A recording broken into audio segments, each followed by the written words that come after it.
Now that we have the designs and the wireframes ready for this application, let's have a look at what all components will the app have. One of the best things about React is that in React, we can build up our application with various components that can be reused between application as well. Any React app is basically built up with various components. And the best thing about components, as I said, is that those components are reusable. We can reuse those components within our app as well and outside our app as well. For example, let's take an example of GitHub. So let's say if GitHub is built on top of React, then this navigation bar could be a component. Very simple definition of a component is any visual component that you can see on your screen is basically a React component. So probably this navigation bar could be one component. Maybe this search bar could be another component. This header could be another component, and these buttons could be one component. So yes, everything in our React application is more or less a component. So let's have a look at what all components will our name it application have.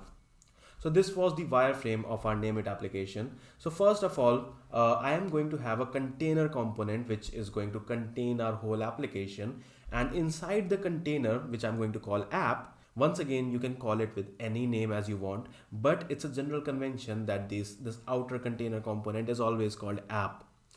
Then inside app, I am going to have this header component which is going to contain an image and a heading. Just below the header component, I am going to have a search box component, and just below the search box component, I am going to have a results container component inside which I am going to have various name card components. So now the component architecture is clear to us. Let's have a look at the hierarchy and the architecture of these components and the data flow as well. So as you saw that our application is built of various components, and one component can have child components. Those child components can also have various child components, and there can be sibling components as well. So this is a very simple application, and it is having one parent component which is app component, and this app component has various children, which is first of all header, search box, and the result container.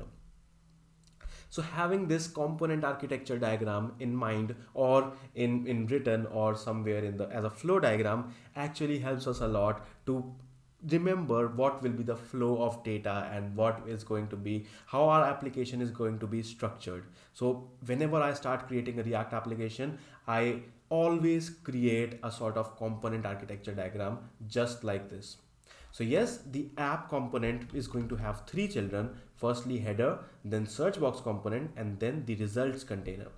The results container app component again will have one more child, which is name card. Result container will have n number of name cards components, and that name card is nothing but the suggested name. So let's discuss the data flow. Understanding data flow in React is very, very important. It's not like you can just pick up the data from search box and put it here and put it here or anywhere. Direct data flow between sibling components, for example, search box and result container, is not possible in React. So this is very, very important to understand again, that you cannot directly communicate between two sibling components. As you can see on the screen, this header component and the search box component are sibling component. They are not contained within each other, but both of them are contained within the app component. So yes, the data flow will be something like, for example, whenever I type something in the search box, it should ideally change the result container, right? So whenever I type something in the search box, it is going to trigger some action and transfer the data to app, and then this app is going to transfer this data to result container. So this is a very simple flow of data that happens in React. But there is one drawback to it. For example, let's say if your app was very, very huge, in that particular scenario, you probably as a developer would become confused from where is this data coming from, and where does it want to go, and so on. It becomes very, very hectic to actually manage all that big and huge data flow. So in that scenario, Redux comes into the picture, and Redux helps a lot. But for today, Redux is out of discussion, because Redux is a little advanced concept and it's a separate library, and probably we can discuss it with another project maybe next month or after that. So yes, but for today, all you need to understand is that the direct data flow or the direct communication between two sibling components or one component and the child of its sibling, maybe like let's say search box and name card, is not possible.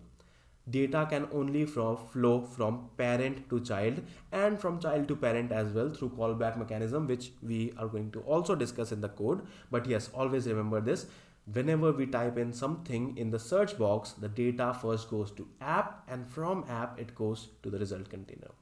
So this was all about data flow.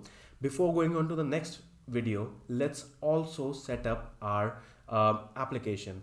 Before starting to set up, let's have a look at how it's going to look, which we also discussed in the previous video. But yeah, let's set up our dev environment in this video as well, so that we can jump on to the coding part from the next video itself.